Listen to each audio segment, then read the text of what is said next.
কবিতা অষ্টাদশীর ছোঁয়ায়। কলমে জয়া সাহা।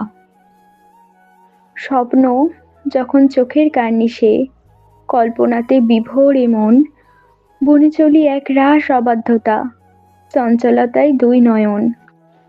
17 বসন্ত পেরোনো হৃদয়, ফাল্গুনে গিয়েছে একাকিত্ব। অষ্টাদশীর পার ছুঁতে চায়, আপন খেয়ালে ভীষণই মত্ত। রঙিন সুতোয় বুনে চলি, নীরবতার এক মত্ত ক্যানভাস, পেরোতে চাই দূর দিগন্ত। ডানা মেলে মন দেয় সে আভাস, আনমনা খুশি বানভাসী ঢেউ, হৃদয় করে উথাল পাথাল। দিবাস্বপ্ন এক নিরিখে ভাসিয়ে চলে গহীন অতল।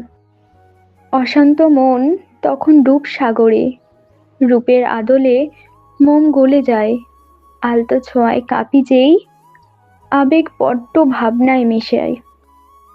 অষ্টাদশীর হৃদয় ব্যাকুল, পূর্ণতার শিখর ছুঁতে, ইচ্ছেগুলো খেই হারিয়ে ডানা মেলে সেই সীমান্ত পেরোতে। আচমকা যখন আনমনা ভাব ঝাঁপিয়ে পড়ে দুকুল, কিশোরী মন ব্যস্ত তখন অপেক্ষার প্রহরে ব্যাকুল। সদ্য ফোঁটা পাপড়ির ন্যায় স্নিগ্ধতা ঝরে সর্বক্ষণ, সূর্যালোকের মায়ায় মেশানো সেই চেহারার গড়ন। কখনো সুখে গাইছে বিষাদ, কখনো আবার খুশির আভায়। হৃদয়ের ভাষা শক্ত ভারী, যখন এমন অষ্টাদশীর ছোঁয়ায়।